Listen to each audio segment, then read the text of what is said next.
إن الحمد لله نحمده ونصلي على رسوله الكريم. أعوذ بالله من الشيطان الرجيم. بسم الله الرحمن الرحيم.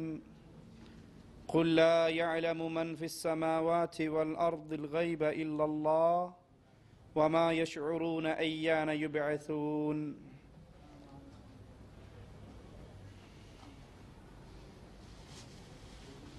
انسانی زندگی کتنی ہی لمبی ہو جائے بالآخر اس نے ختم ہو جانا ہے. دنیا کتنی ہی رنگین کیوں نہ ہو بالآخر اس دنیا نے لپیٹ دیا جانا ہے. قیامت کی گھڑی قائم ہو کر رہنے والی ہے. انسان چاہے اس قیامت کی تیاری کر لے، اللہ کے دربار میں پیش ہونے کے لیے زاد راہ اکٹھا کر لے، اور چاہے دنیا کی زندگی میں جانوروں کی طرح کھانا پینا سونا بچے پیدا کرنا صرف اسی کام پہ اکتفا کر لے، اس کی مرضی ہے. لیکن انسان کو کبھی نہیں بھولنا چاہیے کہ ایک دن حشر کا میدان برپا ہونے والا ہے. آئیے قیامت کی انہی نشانیوں پر گفتگو کرتے ہیں. انہیں کہا جاتا ہے اشراط الساعہ، قیامت کی نشانیاں، قیامت کی علامتیں. یہ دو قسم کی ہیں، ایک چھوٹی نشانیاں جن میں سے اکثر پوری ہو چکی ہیں، اور ایک بڑی نشانیاں جو قیامت کے بالکل قریب جا کر جن کا ظہور ہوگا. ان نشانیوں میں سے رسول اللہ صلی اللہ علیہ وسلم کا مبعوث ہونا قیامت کی نشانیوں میں سے ایک نشانی ہے. صحیح بخاری میں ہے، رسول اللہ صلی اللہ علیہ وسلم فرماتے ہیں بعثت والساعة كهاتين، اللہ نے مجھے بھیجا ہے، اب میرے بعد آنے والی چیز قیامت ہے. میں اور قیامت اس طرح ہے. کیوں؟ میں آخری نبی ہوں، اب قیامت تک کسی اور نبی نے نہیں آنا. میں آخری نبی ہوں، تم آخری امت ہو. اب جو چیز آئے گی وہ نبوت نہیں، کوئی اور نبی نہیں، بلکہ وہ قیامت ہی آئے گی. میں اور قیامت اس طرح بھیجے گئے. دوسری روایت میں ہے، آپ نے فرمایا کہ اللہ تعالیٰ نے مجھے قیامت کے آغاز پر بھیجا ہے. باقی انبیاء آئے گزر گئے، نبی کے بعد نبی آتے رہے، امت کے بعد امتیں آتی رہیں، لیکن ہمارے امام، ہمارے قائد، ہمارے رہبر محمد الرسول اللہ صلی اللہ علیہ وسلم آخری نبی. اب قیامت آئے گی، کوئی اور نبی نہیں آئیں گے، قیامت آئے گی، آپ آخری امت ہیں، آپ کے بعد کوئی اور امت نہیں. رسول اللہ صلی اللہ علیہ وسلم کی وفات یہ بھی قیامت کی نشانیوں میں سے ایک نشانی ہے. اللہ کے نبی علیہ السلام کا فوت ہو جانا، دنیا کو چھوڑ جانا، اگلے جہاں کی طرف منتقل ہو جانا، اللہ کی جنتوں کے مہمان بن جانا، آپ کی وفات قیامت کی نشانیوں میں سے ایک نشانی ہے. صحیح بخاری میں ہے، سیدنا عوف بن مالک رضی اللہ عنہ وارضاہ فرماتے ہیں غزوہ تبوک کے موقع پر میں رسول اللہ صلی اللہ علیہ وسلم کی خدمت میں حاضر ہوا. آپ نے فرمایا قیامت سے پہلے 6 نشانیوں کو شمار کر لو، 6 چیزیں یاد کر لو، 6 نشانیاں گن لو قیامت سے پہلے. ان میں سب سے پہلی چیز میرے نبی نے فرمایا میری وفات. اور یہ حدیث کہاں ہے؟ صحیح بخاری میں. امت کا اجماع ہے، امت اکٹھی ہے اس بات پر کہ قرآن کے بعد صحیح ترین کتاب کون سی ہے؟ صحیح بخاری. اور نبی فرماتے ہیں قیامت سے پہلے 6 چیزیں گن لو، ان میں پہلی چیز محمد مصطفیٰ صلی اللہ علیہ وسلم کی وفات. جو لوگ انکاری ہیں کہ اللہ کے نبی تو فوت نہیں ہوئے، آپ تو زندہ ہیں. ایک سیکنڈ کے لیے، ایک لمحے کے لیے جیسے ہنڈیا کو موم بتی چراغ کے اوپر رکھ دیا جائے وہ بجھتا نہیں ہے، چھپ جاتا ہے، اسی طرح اللہ کے نبی نے پردہ کیا ہے. بس آپ موجود ہیں، ہمارے ساتھ ہیں، ہر وقت ہیں، حاضر ناظر ہیں، عالم الغیب ہیں. آپ پر موت واقع نہیں ہوئی. جو یہ کہے محمد مصطفیٰ پر موت واقع ہوئی، آپ فوت ہوئے، وہ گستاخ ہے، واجب القتل ہے. صحیح بخاری کی یہ روایت ان تمام عقیدوں کو پاش کر رہی ہے. مصطفیٰ خود فرما رہے ہیں صلی اللہ علیہ وسلم، قیامت سے پہلے 6 چیزوں کو شمار کر لو، ان میں پہلی چیز میری وفات، دوسری بیت المقدس کا فتح ہونا، پھر وہ زبردست موت، وہ بہت بڑی موت جو بکری کی ایک بیماری کی طرح پھیلے گی اور دنیا اس کے اندر مر جائے گی، بہت بڑی تعداد لوگوں کی اس کا شکار ہو جائے گی. مال کی کثرت، مال اتنا عام ہو جائے گا، کسی کو 100 دینار دیے جائیں گے تو وہ راضی نہیں ہوگا، 100 دینار کو بڑی ہلکی چیز سمجھے گا، وہ ہزاروں میں راضی ہوگا. مال کی کثرت ہوگی. پھر ایک ایسا فتنہ نمودار ہوگا جو عربوں کے گھر میں داخل ہو جائے گا. پھر تمہاری بنو اصفر، یورپ، امریکہ، روم، ان کے لوگوں سے صلح ہوگی، مگر وہ تمہارے ساتھ بدعہدی کریں گے. پھر تمہاری طرف 80 جھنڈوں کے تلے وہ اکٹھے ہوں گے، ہر جھنڈے کے نیچے 12,000 فوجی ہوں گے. رسول کریم صلی اللہ علیہ وسلم کی وفات صحابہ کرام کے لیے بہت بڑا حادثہ، بہت بڑا سانحہ تھا. اسی لیے جب صحابہ کرام پہ کوئی مصیبت آتی، کوئی غم آتا، کوئی پریشانی آتی، تو دوسرے صحابہ ان کو ان کی پریشانی ہلکی کرنے کے لیے مصطفیٰ کی موت کی پریشانی یاد دلواتے کہ ٹھیک ہے تمہیں یہ غم تو ہے، لیکن دیکھو ہمیں اس سے بڑا غم امام الانبیاء علیہ السلام کی وفات کا غم ہے. اس غم کے مقابلے میں تمہارا یہ غم بہت ہلکا ہے. اور خود میرے نبی کریم صلی اللہ علیہ وسلم نے بھی بیان فرمایا کہ ایک وقت آئے گا میں تمہارے درمیان موجود نہیں ہوں گا، اس وقت انسان چاہے گا کاش اس کا سارا مال، اس کے اہل و عیال، اس کے بیوی بچے، وہ مال بھی قربان کر دے، بیوی بچوں کو بھی قربان کر دے، اور اس کے بدلے میں صرف محمد کریم کے چہرے کا ایک مرتبہ دیدار ہی کر سکے. میرے بعد چاہیں گے لوگ پوری دنیا لٹا کر مصطفیٰ کے پیارے حسین چہرے کی ایک جھلک دیکھ لی جائے، لیکن لوگوں تم مجھے اپنے درمیان نہیں پاؤ گے. یہ کہنے والوں، سنا ہے ہر عاشق کے گھر تشریف لاتے ہو، ہمارے گھر میں بھی ہو جائے چراغاں یا رسول اللہ. نبی کیوں کہہ رہے ہیں تم مجھے نہیں پاؤ گے؟ تم چاہو گے سارا مال لٹ جائے، مال قربان کر دیں، اہل و عیال قربان کر دیں، پوری دنیا اگر اہل ایمان کے ہاتھ میں ہو، وہ پوری دنیا قربان کر کے یہ چاہے گا کہ مجھ سے میری دنیا لے لو، مصطفیٰ کی جھلک ایک مرتبہ مجھے دکھا دو. تو وہ کہاں گئے جو کہتے ہیں کبھی نبی مدینہ میں، کبھی کراچی میں، کبھی رائمنڈ میں، کبھی دیوبند میں، کبھی چکوال میں؟ یہ مولویوں کے پیٹ کا دھندا ہے. مصطفیٰ اللہ کی جنتوں میں ہے، آپ کی قبر جنت کا باغ بن چکا ہے صلی اللہ علیہ وسلم. قیامت کی نشانیوں میں سے ایک بہت بڑی نشانی چاند کا 2 ٹکڑے ہونا. کفار مکہ نے آ کر امام کائنات، امام الانبیاء محمد الرسول اللہ صلی اللہ علیہ وسلم سے ڈیمانڈ کی تھی کوئی نشانی دکھائیے، کوئی معجزہ دکھائیے. قرآن بیان فرماتا ہے اقتربت الساعة وانشق القمر، قیامت قریب ہو گئی، چاند 2 ٹکڑے ہو گیا. وَإِن يَرَوْا آيَةً يُعْرِضُوا وَيَقُولُوا سِحْرٌ مُسْتَمِرٌ، اور اگر یہ کوئی معجزہ دیکھتے ہیں تو منہ پھیر لیتے ہیں اور کہتے ہیں یہ تو پہلے سے چلا آنے والا جادو ہے. یہ معجزات کو دیکھ کر بھی ایمان نہ لانے والے، معجزات کو دیکھ کر بھی تسلیم نہ کرنے والے. صحیح بخاری میں ہے اہل مکہ نے اللہ کے نبی سے درخواست کی ہمیں کوئی نشانی دکھائیے، تو رسول اللہ صلی اللہ علیہ وسلم نے چاند کو 2 ٹکڑوں میں بٹ جانے کا منظر انہیں دکھایا. چاند 2 ٹکڑوں میں بٹا، اور یہ میرے نبی کا معجزہ ہے. معجزہ نبی کے ہاتھ پہ ہوتا ہے، اللہ کے حکم سے ہوتا ہے. معجزہ کس کے ہاتھ پہ ہوتا ہے؟ ابھی تو معجزے کے دعوے دار بہت لوگ ہیں نا. مرزا غلام احمد قادیانی کہتا ہے میرا بھی ایک معجزہ ہے. اور میرا معجزہ کیا ہے کہ میں بہت بوڑھا ہو گیا تھا، شوگر کا مریض ہو گیا تھا،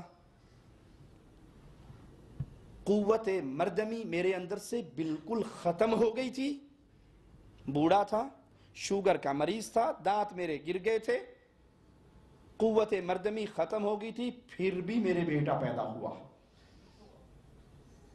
ہم کہتے ہیں مرزا صاحب یہ آپ کا معجزہ نہیں، آپ کی بیگم کا معجزہ لگتا ہے، بغیر بندے دے پتر دیتا انہیں، آپ سے بڑی نبی تو یہ لگتی ہے ہمیں۔ پاکستان کے اندر ایک نیا معجزہ آیا ہے، ایک پاکستانی نے اعلان کیا ہے کہ دیکھو میرے ساتھ معجزات ہو رہے ہیں، مجھے بشارتیں مل رہی ہیں۔ کیا معجزہ ہے؟ کہتا میری کمر کے اوپر لکھا گیا ہے لا الہ الا اللہ محمد الرسول اللہ۔ کوئی دن خاموش کچھ دن تو آپ کو سمجھ نہیں آیا ہوگا یہ ہوا کیا ہے؟ میں تو بہت زیادہ پریشان تھا کہ میرے ساتھ کیا، اور اسی وجہ سے میں نے علماء سے رابطے کیے۔ پھر حضور پاک صلی اللہ علیہ وسلم کی بشارت ہونا شروع ہو گئی کہ آپ خاموش نہ رہیں، آپ اسے عام کریں، یہ ہمارا حکم ہے۔ تو پھر ہم نے اسے یوں یوں عام کرنا شروع کیا۔ ایک چینل پہ بات چلی، 2 اخباروں میں چلی، اس میں میرے جسم بھی اسم اللہ تھا، صرف اللہ لکھا تھا۔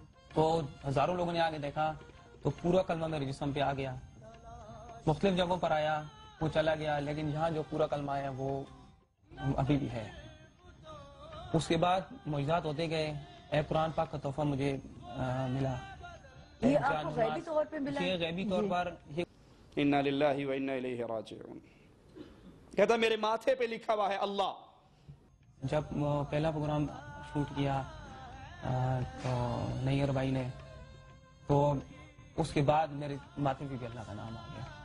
فضیل حضرت یہ میں ویٹ کر رہی تھی کہ میں آپ لوگوں کو تھوڑا رک کے بتاتی، لیکن آپ دیکھ رہے ہیں اس وقت آصف بھائی کا جو، آصف بھائی ذرا سے سامنے دیکھ لیجیے گا، یہ دیکھ رہے ہیں آپ، یہ ماتھے پر اللہ کتنا واضح نقش ہے۔ میری بیویاں روٹی پکاتی ہیں، روٹی توے سے اتارتے ہیں تو کسی روٹی پہ اللہ لکھا ہوا ہوتا ہے، کسی پہ محمد لکھا ہوا ہوتا ہے، کسی پہ کلمہ لکھا ہوا ہوتا ہے۔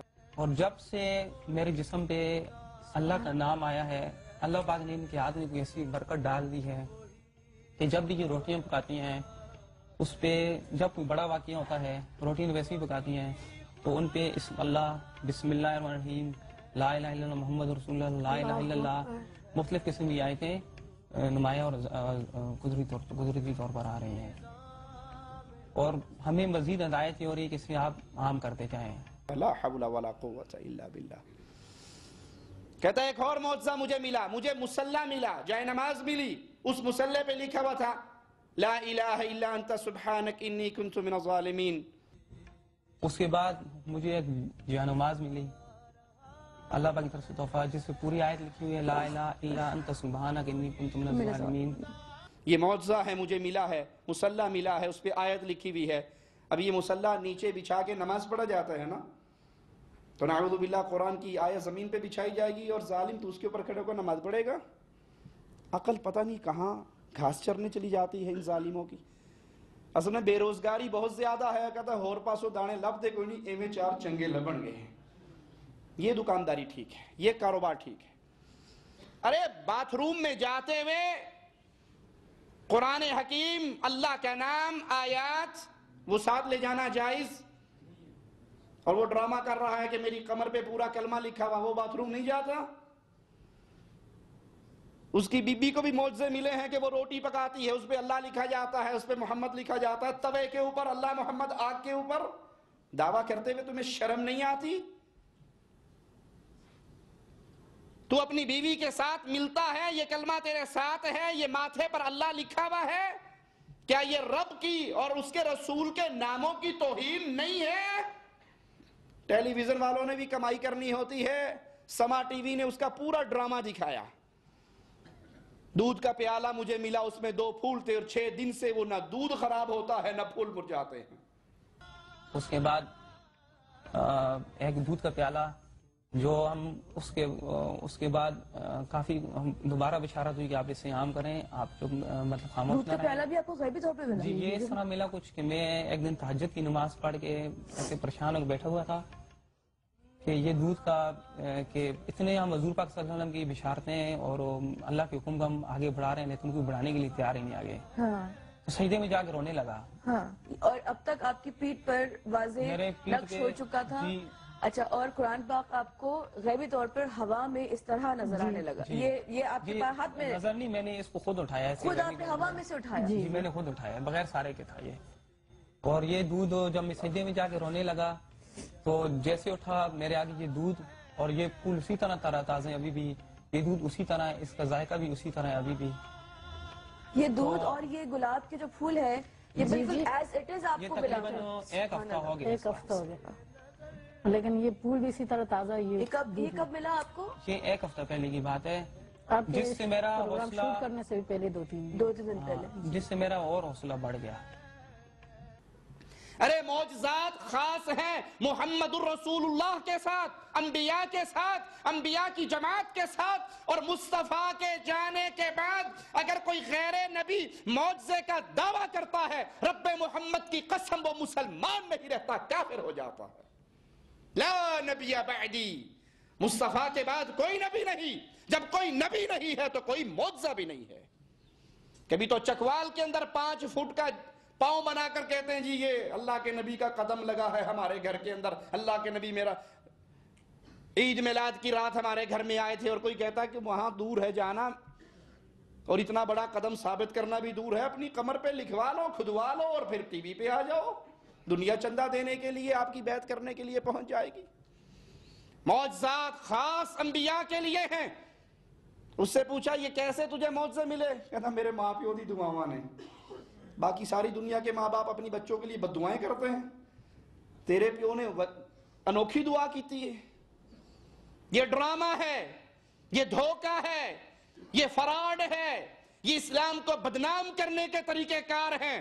جب لوگوں کا اعتماد اس پہ بحال ہو جائے گا کہ واقعی یہ کوئی پہنچی سرکار ہے، وہ جو منہ سے نکالے گا پبلک ماننے کے لیے تیار ہو جائے گی. یہ شیطان کے ایجنٹ ہیں جو اللہ اور اس کے رسول کی شریعت کو بدلنا چاہتے ہیں. رسول اللہ صلی اللہ علیہ وسلم کے صحابی عبداللہ ابن مسعود رضی اللہ عنہ وارضاہ فرماتے ہیں ہم مینا میں تھے، چاند کے 2 ٹکڑے ہوئے، ایک ٹکڑا پہاڑی کے اگلے طرف جا گرا، ایک پچھلی طرف جا گرا. محمد مصطفیٰ صلی اللہ علیہ وسلم نے فرمایا تم نے چاند کے 2 ٹکڑے ہوتے دیکھے ہیں، تم گواہ رہنا. یہ میرے آقا کا معجزہ تھا صلی اللہ علیہ وسلم. قیامت کی نشانیوں میں سے ایک نشانی پیارے حبیب علیہ السلام کے پیارے اصحاب کا اس دنیا سے اٹھ جانا، میرے نبی کے صحابہ کا چلا جانا. آقا علیہ السلام فرماتے ہیں، صحیح مسلم کے اندر یہ حدیث ہے، تارے آسمان کے لیے امان ہیں، جب تک تارے رہیں گے آسمان کے لیے سلامتی ہے، اور جب تارے چھٹ جائیں گے تو پھر وہ قائم ہو جائے گی، یعنی قیامت آ جائے گی. میں اپنے صحابہ کے لیے امان ہوں، جب تک میں رہوں گا میرے صحابہ امن، سکون، شانتی کے ساتھ، سلامتی کے ساتھ رہیں گے. میرے صحابہ میری امت کے لیے امان ہیں. جب صحابہ کو اٹھا لیا جائے گا پھر امت پر وہ کچھ آئے گا جو ان سے وعدہ کیا گیا ہے. تو میرے نبی کریم صلی اللہ علیہ وسلم کے صحابہ کا اس جہاں سے اٹھ جانا یہ قیامت کی نشانیوں میں سے ایک نشانی ہے. دوسری روایت میں ہے کہ نیک لوگوں کے اٹھ جانے کے بعد انتہائی برے لوگوں پر قیامت قائم ہوگی. قیامت کا قیام شریر لوگوں پر ہوگا، بدترین لوگوں پر ہوگا، اور یہ اتنا شدید قیام ہوگا اگر کوئی اپنا کپڑا بیچنے کے لیے کھولے ہوئے ہے، قیامت قائم ہو جائے گی، اسے کپڑا سمیٹنے کی مہلت نہ ملے گی. کوئی لقمہ اپنے ہاتھ میں لیے ہوئے ہے کھانے کے لیے، وہ لقمہ اس کے ہاتھ میں رہ جائے گا، وہ منہ میں نہیں ڈال سکے گا، تو قیامت قائم ہو جائے گی. کوئی اپنے اونٹ کو پانی پلانے کا تالاب لیپ کر رہا ہوگا، وہ اسی حال میں ہوگا، اسے اٹھنے کی مہلت نہ ملے گی اور قیامت قائم ہو جائے گی. قیامت کی نشانیوں میں سے ایک نشانی بیت المقدس کی فتح. رسول اللہ صلی اللہ علیہ وسلم کا فرمان جو صحیح بخاری کے حوالے سے ہم نے سنایا، اس میں آپ نے فرمایا 6 چیزوں کو شمار کرو قیامت سے پہلے، اور اس میں ایک چیز بیت المقدس کی فتح۔ سیدنا فاروق اعظم رضی اللہ عنہ وارضاہ کے دور میں 16 ہجری میں بیت المقدس کو فتح کیا گیا، اور مسلمانوں نے پھر دوسری بار سلطان صلاح الدین ایوبی رحمہ اللہ کے دور میں 583 ہجری میں اس کو فتح کیا، اور پھر ایک بار اللہ کے حکم سے اہل ایمان کی جماعت اس کو فتح کرے گی، حتیٰ کہ درخت اور پتھر بول اٹھیں گے۔ حدیث پہ غور کرنا، مسلمانوں کی جماعت بیت المقدس کو فتح کرے گی، یہودی اللہ کے ساتھ شرک کرنے والے، اپنے نبی کو اللہ کا بیٹا قرار دینے والے درختوں اور پتھروں کے پیچھے پناہ لیں گے۔ درخت اور پتھر آواز لگائے گا، تعال تعال، ادھر آؤ۔ کون؟ ہندی ادھر آؤ، پاکستانی ادھر آؤ، عربی ادھر آؤ، عجمی ادھر آؤ۔ یہ تقسیم کرے گا پتھر، ایک ہی آوازہ ہوگا، تعال یا مسلم، اے مسلمان ادھر آؤ۔ مومن کی پہچان کالے اور گورے سے نہیں، عربی اور عجمی سے نہیں، وطنوں سے نہیں، ٹکڑوں سے نہیں، زمینوں سے نہیں۔ مومن کی پہچان یہ ہے کہ یہ لا الہ الا اللہ پڑھتا ہے۔ محبت اور نفرت کی بنیاد نہ گورا ہونا، نہ کالا ہونا، نہ وطنیت، نہ ملک، نہ بلاد، نہ شہر۔ محبت کی ایک ہی بنیاد ہے، یہ رب کو مانتا ہے، میں رب کو مانتا ہوں۔ تعال یا مسلم، اے مسلمان ادھر آؤ، میرے پیچھے یہودی چھپا ہے، آؤ اور اسے قتل کر دو۔ اس حدیث پہ رکیے اللہ کے لیے اور سوچئے، پتھر پہ کون سا نبی آیا؟ درخت کو یہ بات کس نے سکھا دی کہ یہ مشرک ہے، قابل نفرت ہے؟ نہیں لوگو، اللہ کی توحید عقیدہ فطرت ہے۔ اس عقیدے کو پتھر بھی جانتا ہے، اس عقیدے کو درخت بھی جانتا ہے۔ ہم کلمہ پڑھ کے نہ سمجھنا چاہیں، ہماری مرضی ہے۔ بیٹی کا رشتہ آئے، ڈاکٹر، انجینئر، پروفیسر، کار، کوٹھی، بنگلے والا، لیکن پتہ ہے کہ یہ قبروں پہ سجدے کرتا ہے، پتہ ہے یہ درباروں کا طواف کرتا ہے، پتہ ہے یہ یا علی مدد کے نعرے لگاتا ہے، پتہ ہے یہ غیر اللہ کی پوجا کرتا ہے۔ ہم کہتے ہیں مولوی صاحب ایک گلنا رہن دیو، ہے تے ڈاکٹر۔ درخت جانتا ہے، پتھر جانتا ہے، تعال یا مسلم، مسلمان ادھر آؤ، میرے پیچھے یہودی مشرک کافر چھپا ہے، اور اسے قتل کر دو۔ پتھر کو یہ تمیز ہے کہ کافر سے مومن کی محبت نہیں ہوتی۔ اے کاش کلمہ پڑھنے والی قوم یہ تمیز میرے اور تیرے دل میں بھی پیدا ہو جائے کہ ہم محبت کریں تو لا الہ الا اللہ کی بنیاد پہ، نفرت کریں تو لا الہ الا اللہ کی بنیاد میں، دیں تو لا الہ الا اللہ کی وجہ سے، روکیں تو لا الہ الا اللہ کی وجہ سے۔ باقی ساری وجوہات بودی ہیں، مکڑی کا جالا ہے۔ محبتوں کی بنیاد نہ سیاست ہے، نہ جمہوریت ہے، نہ قربانی کی کھالیں ہیں، نہ رشتہ داریاں ہیں۔ محبت کی ایک ہی بنیاد ہے، یہ مواحد ہے، ہم مواحد ہیں۔ یہ مشرک ہے، ہمارا مشرکوں سے تعلق نہیں ہے، محبت نہیں ہے۔ بیٹی بوڑھی ہو کر گھر میں مر کے اس کا جنازہ نکل جائے برداشت ہے، لیکن ایک قبر پہ سجدہ کرنے والے کو میں بیٹی کا ہاتھ نکاح کے طور پہ نہیں دے سکتا۔ پتھر ہمیں تعلیم دے رہا ہے، منہج سکھا رہا ہے، آوازیں لگا رہا ہے۔ ایک مشرک سے نفرت کر کے، ایک کافر سے نفرت کر کے اہل ایمان کو پیغام دے رہا ہے، میں پتھر ہو کر مشرک سے نفرت کرتا ہوں، تو مسلمان ہو کر مشرک کو کیسے گلے لگا لیتا ہے؟ سیاست کے لیے، ووٹوں کے لیے، چندے کے لیے، یہ تو ایمان کی غیرت نہیں ہے۔ اللہ کے لیے اللہ کی توحید کو سمجھیے۔ قیامت کی نشانیوں میں سے ایک نشانی طاعون کی بیماری کا پھیلنا۔ صحیح بخاری میں ہے، رسول اللہ صلی اللہ علیہ وسلم نے جن 6 چیزوں کا ذکر کیا اس میں ہے موتان، اور اس سے مراد بہت کثرت سے موت، بہت بڑی موت، بہت زیادہ موتیں۔ کقعاص الغنم، جیسے بکریوں کے ناک سے ایک بیماری شروع ہوتی ہے، وہ پھر پھیلتی ہے، ریوڑ کے ریوڑ، ایڑ کے ایڑ، تعداد ان کی بہت بڑی، ہلاک ہو جاتی ہے۔ اسی طرح کی بیماری پھیلے گی، اور انسان اس کا شکار ہوں گے۔ امت اسلامیہ میں یہ واقعہ سیدنا عمر بن خطاب رضی اللہ عنہ وارضاہ کے دور میں واقع ہوا۔ سرزمین شام کے اندر طاعون کا یہ مرض پھوٹ پڑا اور اللہ کی مخلوق کثرت سے موت کے منہ میں گئی، یہاں تک کہ مسلمان بھی 25,000 کی تعداد میں فوت ہو گئے۔ اور یہ بیماری اہل ایمان کے لیے رحمت ہے، اہل کفر کے لیے عذاب ہے، اور اہل ایمان کے لیے رحمت ہے۔ اس بیماری کے اندر بہت سے جلیل القدر صحابہ کرام بھی فوت ہو کر اللہ کے پاس چلے گئے۔ قیامت کی نشانیوں میں سے ایک بہت بڑی نشانی مختلف قسم کے فتنوں کا ظہور، فتنوں کا سیلاب اندھیری رات کی طرح۔ رات شروع ہوتی ہے نا، سورج کے غروب ہونے کے بعد اندھیرا آہستہ آہستہ بڑھنا شروع ہو جاتا ہے، ہر پہر پچھلے پہر سے بڑھ کر اندھیرا لے کر آتا ہے، اور یہ ایسی نشانی ہے جو اس دور کے اندر واضح ہو رہی ہے، اور انسان بری طرح ان فتنوں کا شکار ہو چکا ہے۔ بد نظری کا فتنہ بہت بڑا فتنہ ہے، مردوں کا غیر محرم عورتوں کی طرف نظر اٹھانا، ان کو دیکھنا، اور اس کے ایسے مواقع میسر ہیں، ٹیلی ویژن، ڈش اینٹینے، کیبل، سی ڈیز، فلمیں، گانے، انٹرنیٹ۔ اللہ ہم سب کو ہدایت عطا فرمائے اور ان فتنوں سے محفوظ رکھے۔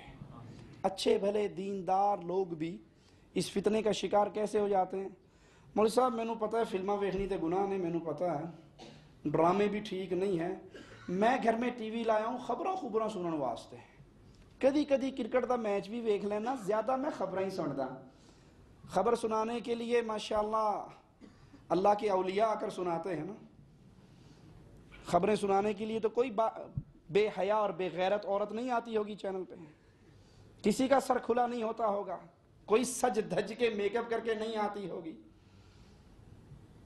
یہ بد نظری کا فتنہ بہت بڑا فتنہ ہے، اور آج اکثریت اس فتنے کا شکار ہو چکی ہے۔ اگر آپ 10,000 گھروں کو چھان بین کریں گے، شاید کوئی ایک گھر ملنا مشکل ہو جس میں ٹیلی ویژن کی بیماری نہ ہو، جس میں گندے چینل نہ چلتے ہوں، جس میں بے غیرتی کے پروگرام، بے حیائی کے پروگرام، گندے ڈرامے، گندی فلمیں نہ آتی ہوں۔ وہ کہتے ہیں جی آپ نے ماننا نہیں ہے، آپ پرانے دور کے آدمی ہیں۔ ڈراموں کے اندر بہت سے ڈرامے بڑے اصلاحی قسم کے بھی تو ہوتے ہیں، کئی فلمیں بڑی سبق آموز ہوتی ہیں۔ میں ان سارے بھائیوں سے ایک ہی سوال کروں گا، اللہ کے لیے مجھے صرف ایک آدمی دکھا دو، زیادہ کی ڈیمانڈ نہیں کرتا، صرف ایک آدمی جو ماشاءاللہ ڈرامے فلمیں دیکھ کر تہجد کی نماز پڑھنے لگا ہو۔ ایک آدمی، پوری دنیا چھان لیجئے، ڈرامے دیکھ کر، فلمیں دیکھ کے، سبق آموز قصے سن کے اس نے ماں باپ کی خدمت شروع کر دی ہو، 5 وقت کا نمازی بن گیا ہو، ماشاءاللہ شیو کرتا ہو، پھر داڑھی معاف کر دی ہو، ایک۔ اور میں آپ کو 20 ایسے واقعات سناؤں گا، 5 وقت کے نمازی، تہجد ادا کرنے والے، جو ہی اس فتنے کے اندر شکار ہوئے، نمازیں بھی گئی، ایمان بھی گیا۔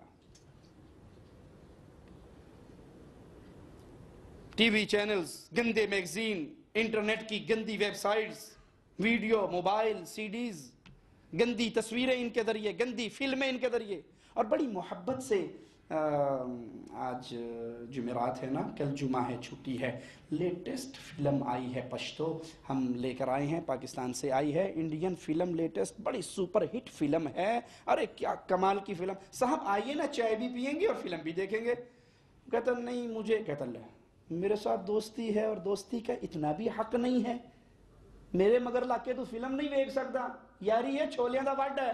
وہ کہنا جناب ہما یارا جنت، ہما یارا بہشت، مروں گا تب بھی تیرے ساتھ، جنت بھی تیرے ساتھ، جہنم بھی تیرے ساتھ۔ اور قیامت کے دن ان دوستوں کا حال کیا ہوگا؟ یہ ایک دوسرے کے دشمن بن جائیں گے۔ وہ کہے گا اللہ اس کو عذاب دے، خود گمراہ تھا مجھے بھی گمراہ کیا۔ وہ کہے گا اللہ میں تے میں انگلی لائی سی مگر تے آپ پہ ٹریا سی، میں کھچ کے تے نہیں لیا ایسا، میں تو صرف سی ڈی کا کور دکھایا تھا کہ دیکھ کون سی ہیروئن ہے اس میں۔ کہتا اچھا یہ والی ہے، میں آتا ہوں صاحب، سامان گھر دے کے آیا، بیگم سے کہتے ہیں دفتری کام جا رہا ہوں، ضروری کام بھیجا ہے مدیر نے، اور ساری رات فلمیں دیکھتے ہوئے گزار دیتے۔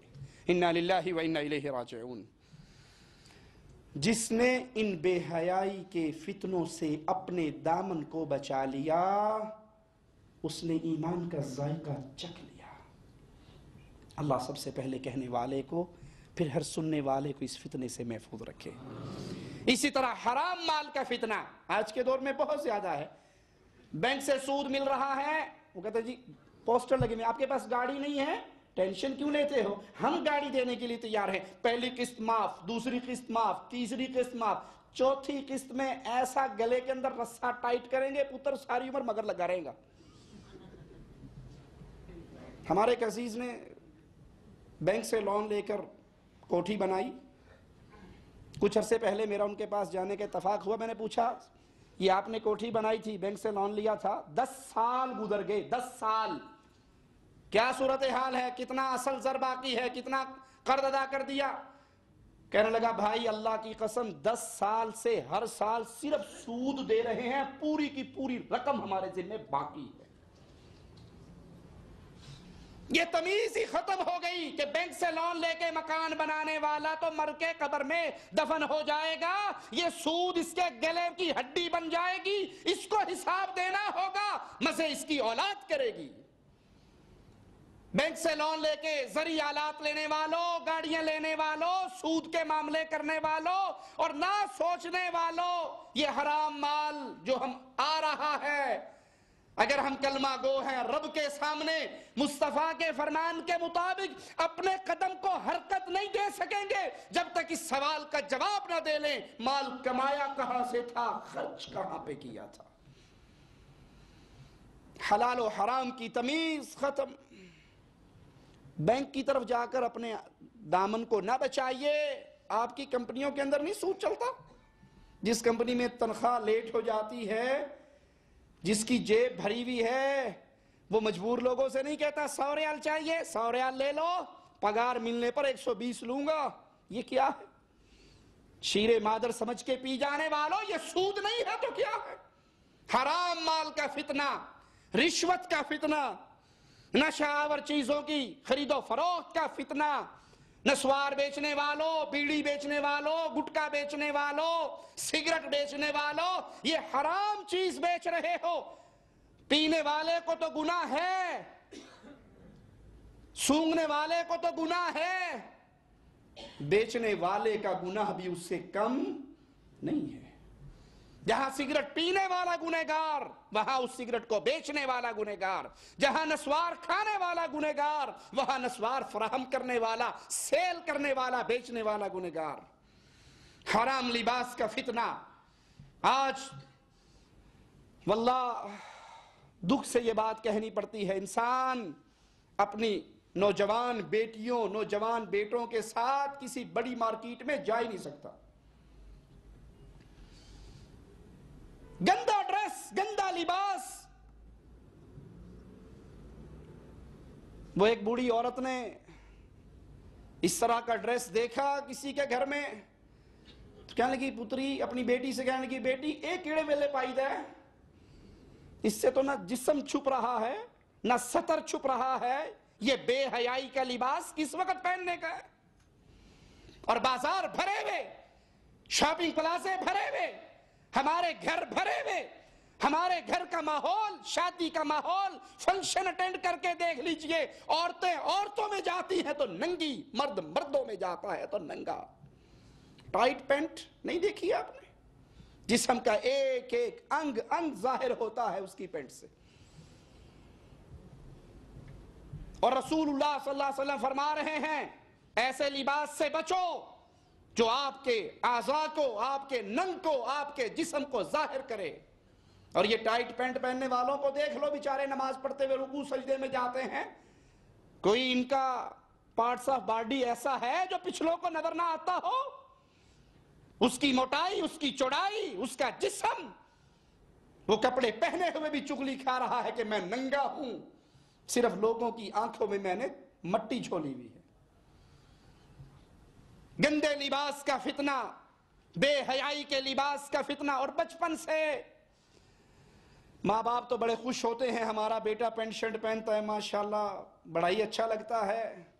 یاد کر لو جس بچے کو بچپن سے آپ نے غیر اسلامی ڈریس پہنا دیا، جس بچے کی پینٹ بچپن سے اس کے ٹخنے سے نیچے رہی وہ جوان ہو کر ٹخنے ننگے کرے گا؟ سوچئے اللہ کے لیے، طنز کرنا مقصد نہیں ہے، اس درد کو آپ کے اور اپنے سینے میں زندہ کرنا مقصد ہے۔ ٹخنے سے کپڑا نیچے ہو معمولی گناہ نہیں ہے، بلکہ امام الانبیاء علیہ السلام فرماتے ہیں جو کپڑا ٹخنے سے نیچے ہے یہ آگ میں ہے، یہ حصہ آگ میں ہے۔ فاروق اعظم زخمی ہے، بستر پہ پڑے ہوئے، پیٹ پھٹا ہوا، انتڑیاں کٹی ہوئی، خون بہ رہا، ایک نوجوان آپ کی عیادت کر کے واپس جاتا ہے، امیر عمر کی نظر اس حال میں بھی اس کے ٹخنے پر پڑتی ہے، واپس بلاتے ہیں، کہتے ہیں بھتیجے اپنے کپڑے کو اونچا کر، تیرا دل پاک رہے گا، تیرا کپڑا پاک رہے گا۔ اور جس نے اپنے بچے کو بچپن سے ایسا ڈریس پہنایا جس کے ٹخنے ہمیشہ چھپے ہوئے رہیں، وہ بڑے ہو کر کب اسلامی لباس پہنے گا؟ جی مولوی صاحب لباس ہی ہے، ایمان تو دل میں ہوتا ہے، ڈریس سے کیا ہوتا ہے؟ میں آپ کو سمجھانے کے لیے مثال دیتا ہوں۔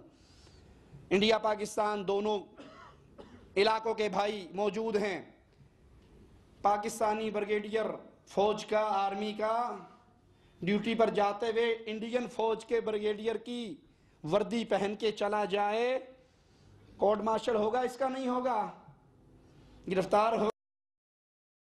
تو دشمن کی وردی پہن کے آ گیا، وہ لاکھ کہے میں پاکستانی، میں اوریجنل اصلی پاکستانی، میرے دل میں پاکستان کے لیے محبت کا سمندر ٹھاٹھے مار رہا ہے، وہ کہیں گے تیرا ظاہر دشمن جیسا ہے۔ انڈین فوج کا کرنل پاکستانی فوج کے کرنل کا ڈریس پہن کے ڈیوٹی پر چلا جائے، جاتے ہتھکڑیاں لگیں گی، تیری جرت کیسے ہوئی دشمن کا ڈریس پہن کے آنے کی؟ ارے مصطفیٰ کے دشمنوں کا لباس ہماری بیویاں پہنے، ہمارے بچے پہنے، ہماری عورتیں پہنے، ہمارے جسم پہ سجے، اور پھر بھی ہمارا دعویٰ ہو کہ ہم محمد سے محبت کرتے ہیں صلی اللہ علیہ وسلم، اور کہیں جی کیا حرج ہے؟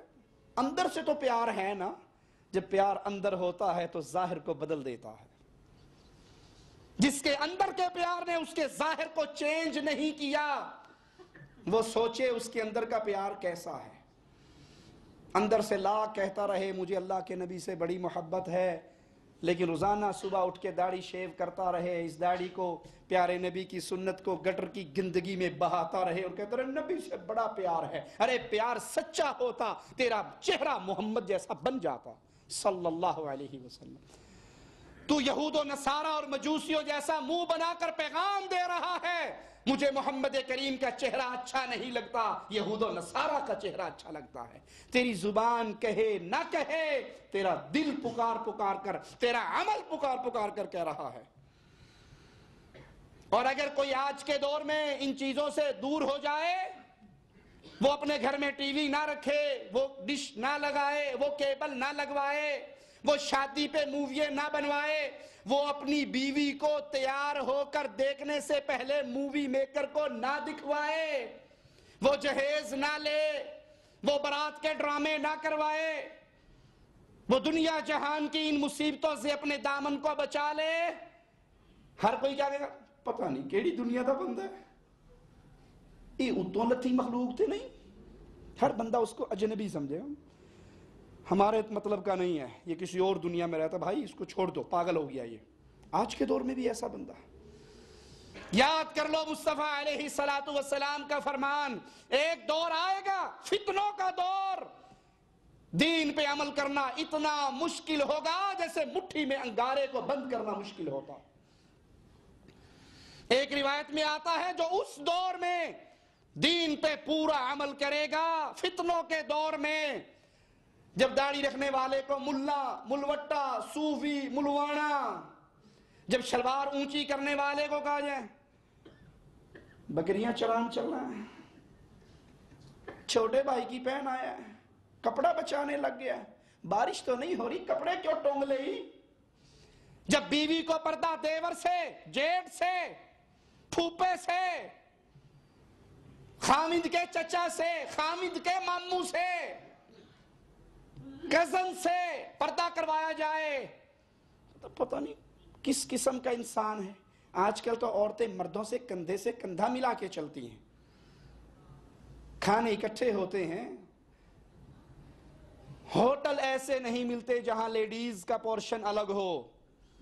ان سے کہو جی آپ یہاں عورتوں کا الگ انتظام نہیں، کہتا ایڈا غیرت مند پہلے کوئی نہیں آیا جنہ تو آئے ہیں، سارے کٹھے پہ کے کھانے ہیں، تو پتہ نہیں کتوں آ گئے ہیں.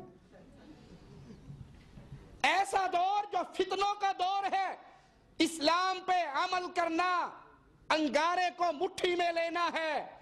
گھر میں پردے کا نظام رائج کیا، بھائی ناراض، باپ ناراض، بہنوئی ناراض، دیور جیٹھ ناراض، بائیکاٹ. اگر کوئی ایسے دور میں شریعت پہ عمل کرتا ہے پھر مصطفیٰ کا فرمان بھی تو سنو، فتنوں کے دور میں ایمان پہ اسلام پہ عمل کرنے والوں کو 50 بندوں کے عمل کے مقابلے پر ثواب دیا جائے گا. پوچھنے والے نے پوچھا یہ 50 ہم میں سے یا ان میں سے؟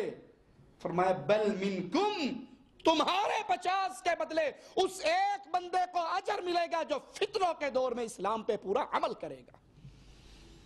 آج کوئی توحید کو سمجھ جائے، اسلام کو سمجھ جائے، وہ قبروں پہ سجدہ کرنے سے انکار کر دے، وہ سیدنا علی کو مشکل کشا ماننے سے انکار کر دے، وہ مردوں کو داتا کہنے سے انکار کر دے، وہ مردوں کو غریب نواز، بندہ پرور نہ مانے، وہ 11ویں کی کھیر نہ دے، وہ محرم کے گھوڑے نہ نکالے، وہ رجب میں کنڈے نہ بھرے، کہتے ہیں یہ وابی ہو گیا، یہ گستاخ ہو گیا، اس کو قوم سے نکال دو، اسے آگ کر دو، اس کا پانی روٹی الگ کر دو، اس کے ساتھ تعلق توڑ لو. ارے سنو، جب کائنات والے رب کے لیے تعلق توڑتے ہیں، عرش والا بندے سے تعلق جوڑ لیتا ہے. مرضی ہے فتنوں کے اس دور میں عرش والے سے تعلق جوڑ لو یا عرش والے کو ناراض کر کے فرش والوں سے تعلق جوڑ لو، پسند اپنی اپنی. اللہ ہمیں ان فتنوں کے ایام میں اپنی شریعت پہ عمل کرنے کی توفیق عطا فرمائے.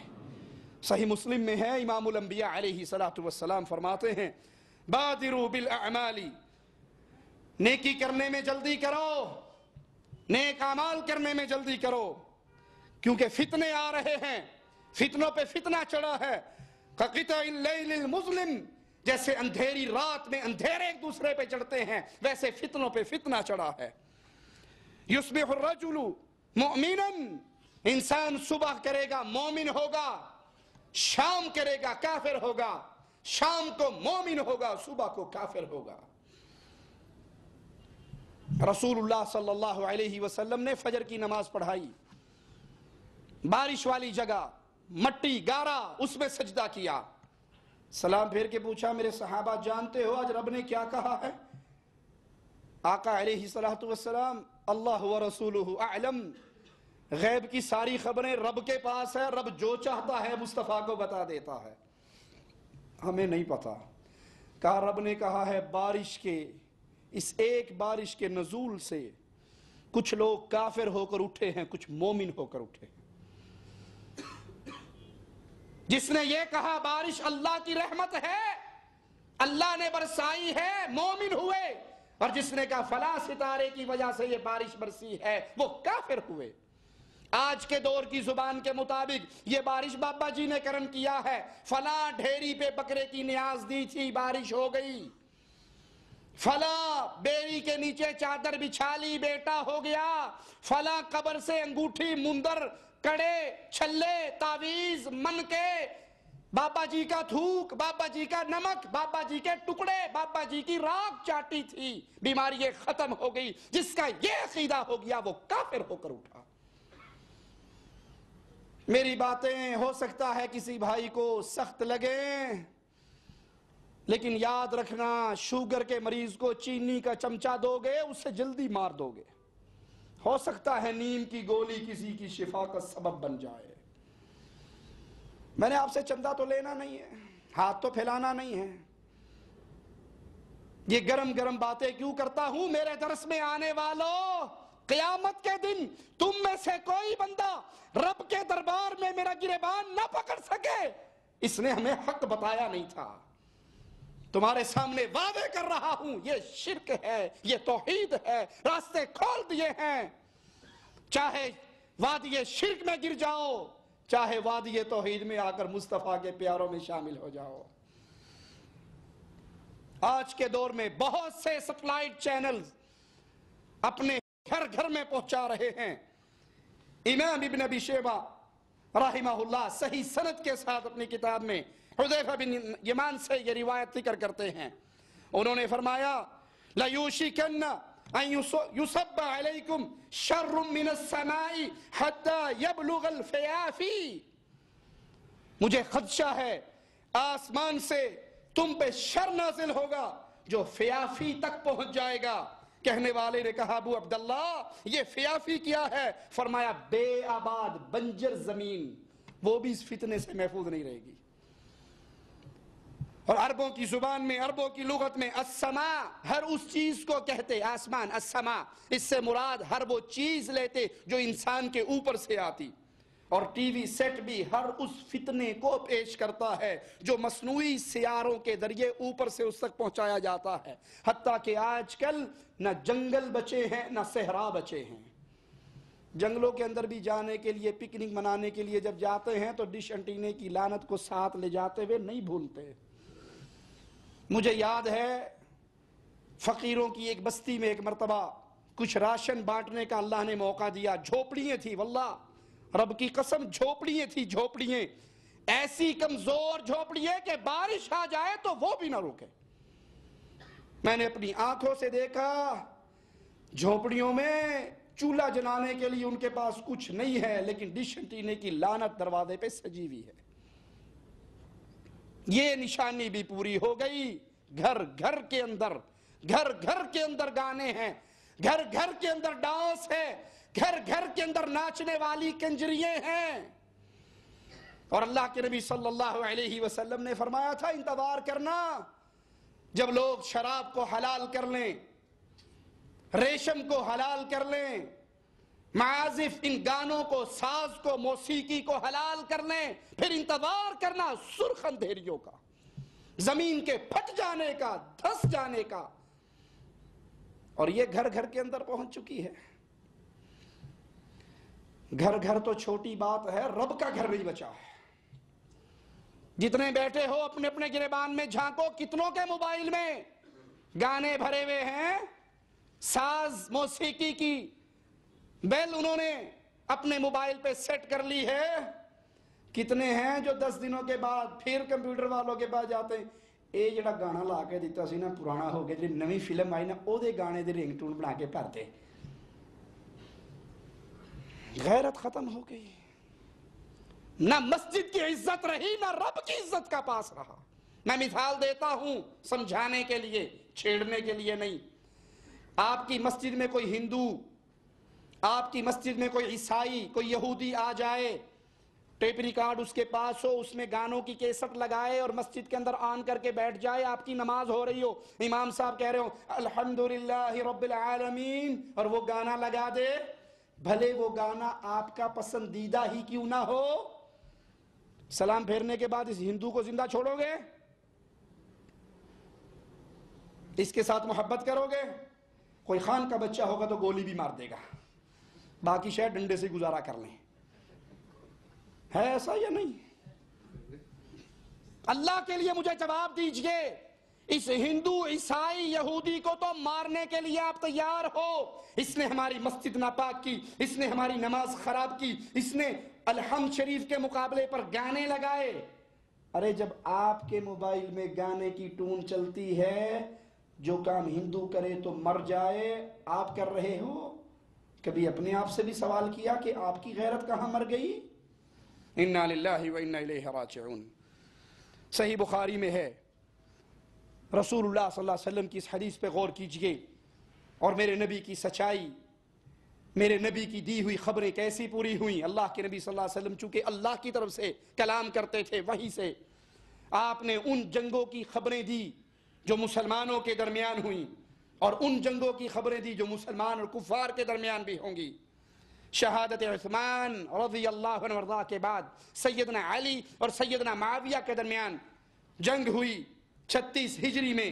صحیح بخاری میں اللہ کے نبی نے فرمایا لا تقوم الساعہ اس وقت تک قیامت قائم نہیں ہوتی حتی تقتتل فئتان عظیمتان، جب تک دو بڑے لشکر، مسلمانوں کے دو بڑے لشکر آپس میں جنگ نہ کریں، تکون بینہما مقتلۃ عظیمہ، ان کے درمیان بہت بڑی جنگ ہوگی، بڑی خون ریزی ہوگی، بڑا قتل ہوگا، ودعوتہما واحدہ، دونوں کی دعوت، دونوں کا عقیدہ، دونوں کا منہج، دونوں کا ایمان، دونوں کی دعوت ایک ہوگی۔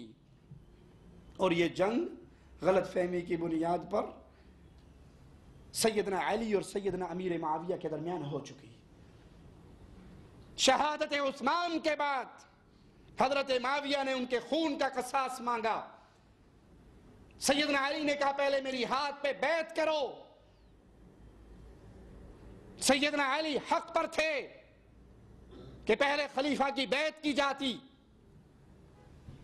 سیدنا معاویہ کا اجتہاد تھا، اور اجتہاد کرنے والا غلطی بھی کرے تو ایک اجر اس کو ملتا ہے، لیکن حق سیدنا علی کے ساتھ تھا۔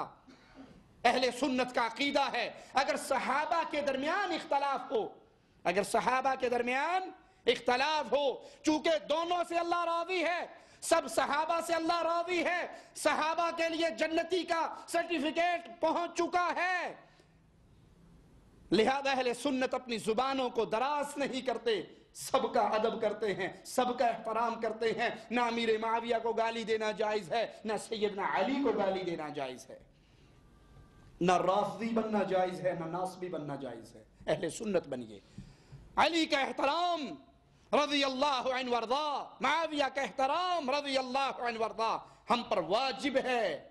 دونوں کا احترام کیجئے اور دونوں کے معاملے کو اللہ پر چھوڑ دیجئے۔ لیکن یاد کیجئے یہاں کیا کہا جا رہا ہے؟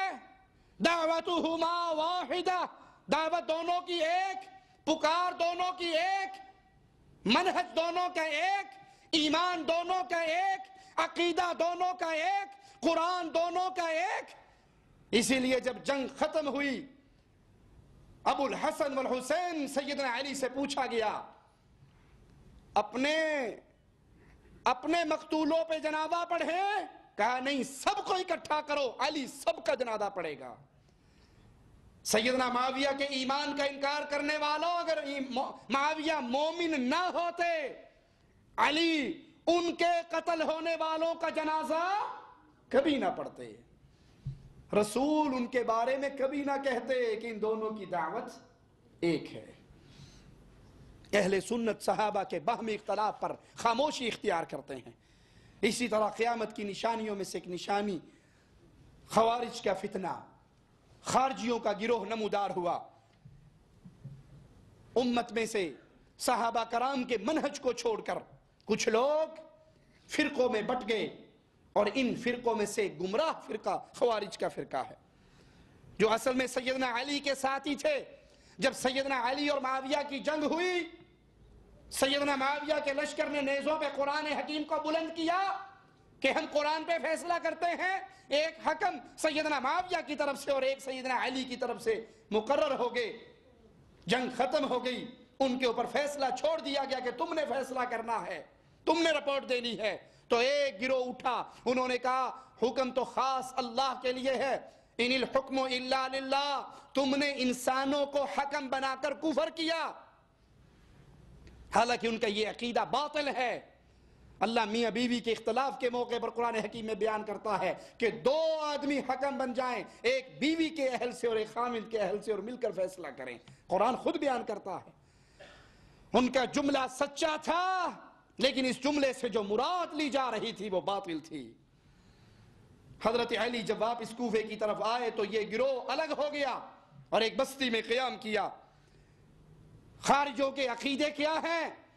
گناہ کبیرہ کرنے والے انسان کو یہ کافر جانتے ہیں۔ زنا، چوری، شراب گناہ کبیرہ اگر کسی مسلمان سے ہو جائے، گناہ کبیرہ، معافی مانگے گا تو اللہ معاف کرے گا، لیکن اس گناہ کی وجہ سے انسان کافر۔ ایک شخص نے شراب پی، اللہ کے نبی صلی اللہ علیہ وسلم کے پاس لایا گیا، سزا ملی، واپس چلا گیا، کچھ عرصے بعد پھر لایا گیا، پھر شراب پی کے اسی جرم میں پھر آیا, پھر سزا ملی, پھر چلا گیا. تیسری بار جب آیا سزا ملی تو ایک صحابی نے کہہ دیا اللہ اس پہ لعنت کرے, کتنی بار اس کو سزا ملی ہے اور یہ کتنی بار یہی عمل کرتا ہے, اللہ اس پہ لعنت کرے. مسلمان پہ لعنت کرنا,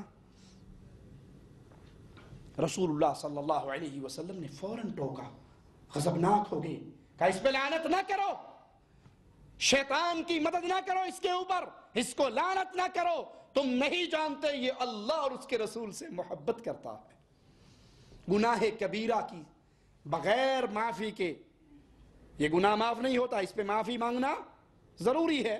گناہ صغیرہ نماز پڑھنے سے معاف ہو جائے گا, وضو کرنے سے معاف ہو جائے گا, عمرہ حج کرنے سے معاف ہو جائے گا, لیکن کبیرہ گناہ پر معافی مانگنا ضروری ہے. لیکن خارجیوں کے عقیدے میں سے ایک عقیدہ یہ ہے کہ جس سے گناہ ہو جائے کبیرہ وہ اس کو کافر مانتے تھے اور ہمیشہ کا جہنمی مانتے تھے. وہ سیدنا علی اور سیدنا معاویہ دونوں صحابہ کا, دونوں سرداروں کا اور دونوں سادات کا کو کافر کہتے تھے اور ان کے ایمان کا انکار کرتے تھے. اور صحابہ کی وہ تمام تعداد جو اس صلح کے مسئلے پر, اس حکم کے مسئلے پر راضی ہوئی, ان تمام صحابہ کو کافر کہتے تھے. وہ خوارج کے عقائد میں سے یہ ہے کہ وہ مسلمان حاکم, مواحد حاکم, کلمہ گو, اہل توحید حکام جن سے گناہ ہو جائیں, فسق و فجور ہو جائے, ان کے ساتھ لڑنے کو جائز مانتے تھے اگرچہ انہوں نے کفر بواح نہ کیا ہو.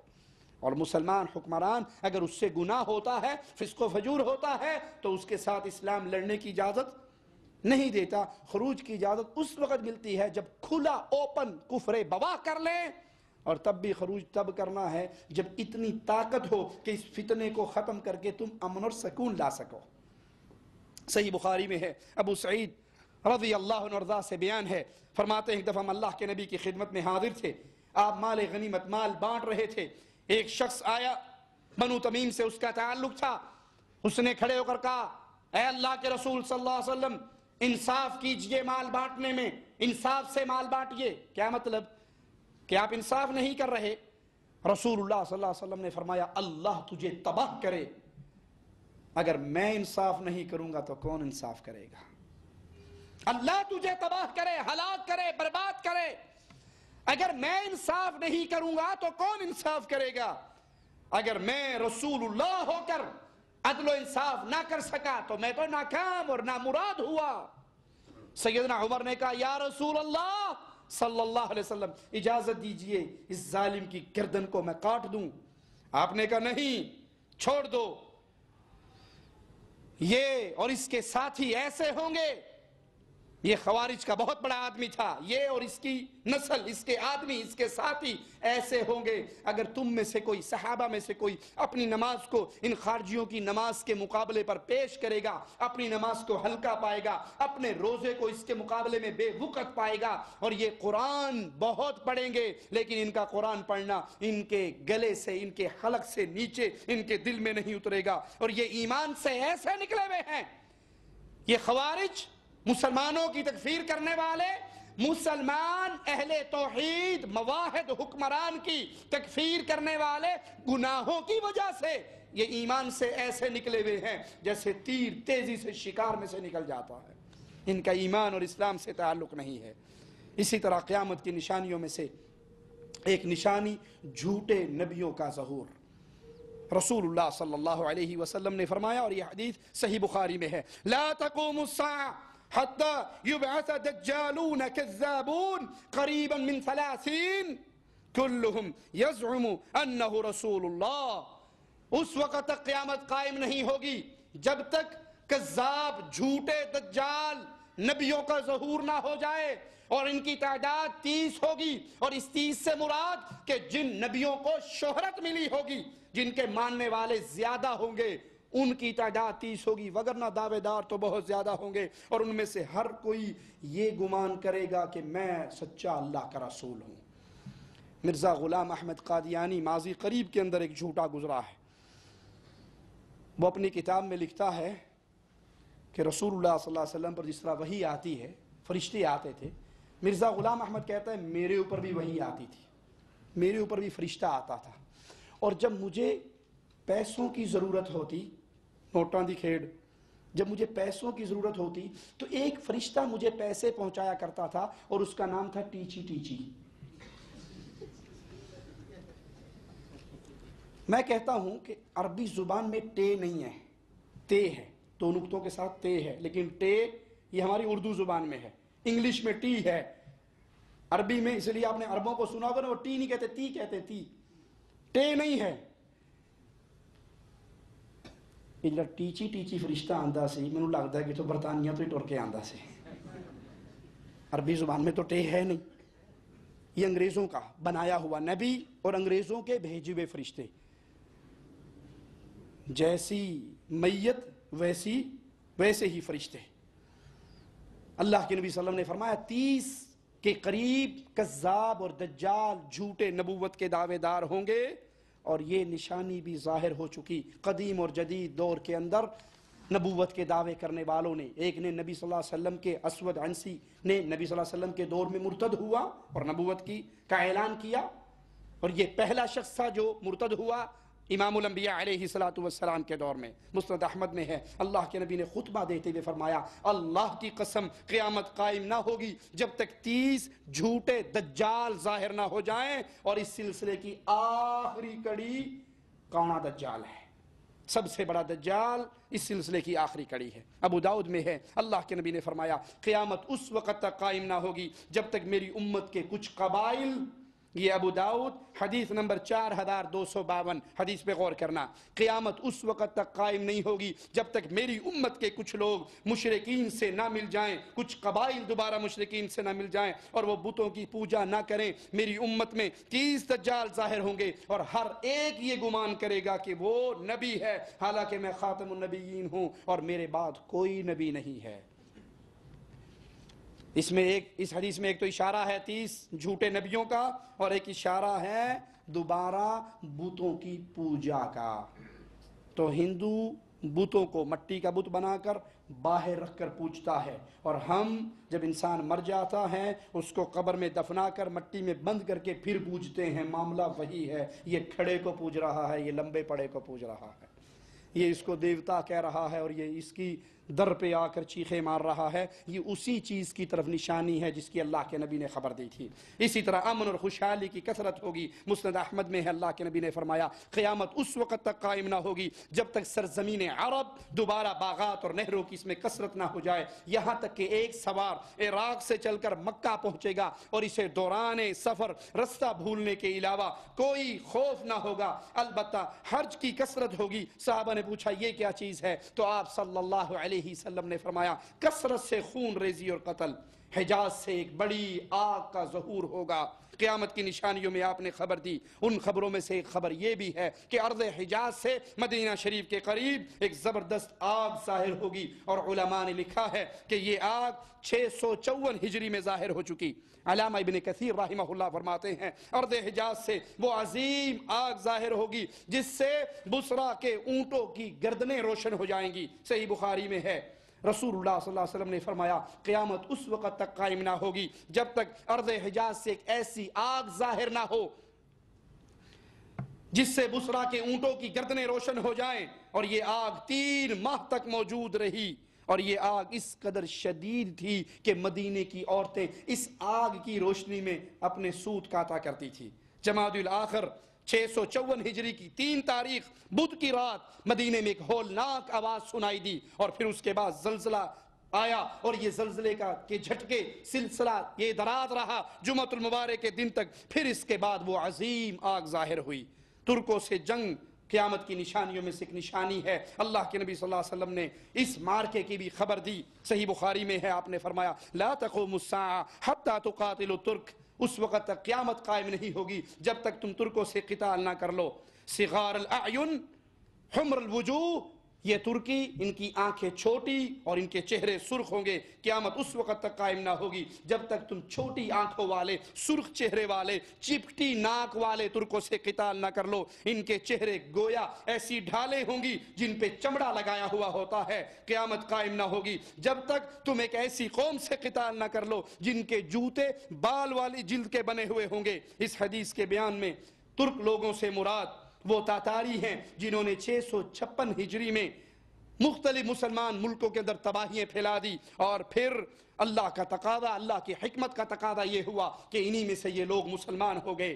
اسی طرح کوڑے برسانے والے ظالم حکمرانوں کا ظہور، اللہ کے نبی صلی اللہ علیہ وسلم نے خبر دی کہ ایسے ظالم جابر حکمرانوں کے کارندے ہوں گے جن کے ہاتھ میں درے کوڑے ہوں گے جس طرح بیل کی دمیں ہوتی ہیں۔ مسند احمد میں ہے، اللہ کے نبی نے فرمایا آخری زمانے میں کچھ ایسے لوگ ہوں گے جن کے پاس گایوں کی دموں جیسے کوڑے ہوں گے۔ یہ ظالم اللہ کی ناراضگی کی حالت میں صوبہ کریں گے اور اس کے غضب کی حالت میں شام کریں گے۔ صحیح مسلم میں ہے، آپ صلی اللہ علیہ وسلم نے فرمایا جہنمیوں کی دو قسمیں ایسی ہیں جنہیں میں نے ابھی تک نہیں دیکھا، ان میں سے ایک قسم کے لوگ تو وہ ہیں جن کے پاس گائے کی دم جیسے کوڑے ہوں گے، ان سے وہ لوگوں کو ماریں گے۔ صحیح مسلم میں ہے، سیدنا ابو ہریرہ فرماتے ہیں اللہ کے نبی صلی اللہ علیہ وسلم نے فرمایا اگر تمہاری عمر نے وفا کی تو بہت ممکن ہے تو ایک ایسی قوم کو دیکھو جو اللہ کی ناراضگی کی حالت میں صبح کرے اور اللہ کی ناراضگی کی حالت میں شام کرے، ان کے ہاتھوں میں گائے کے دموں جیسے کوڑے ہوں گے۔ اللہ سے دعا ہے اللہ ہمیں گناہوں سے دور رہنے کی توفیق عطا فرمائے، ہمارے دلوں میں پڑے ہوئے زنگ کو اللہ اپنی رحمت سے دھو دے، ہمیں زندہ رکھے، ایمان پہ رکھے، اللہ ہمیں موت دے اس حال میں دے، اللہ ہم سے راضی ہو، ہم اپنے اللہ سے راضی ہو۔ اقول قولی ھذا واستغفر اللہ لی ولکم ولسائر المسلمین فاستغفروہ انہ هو الغفور الرحیم۔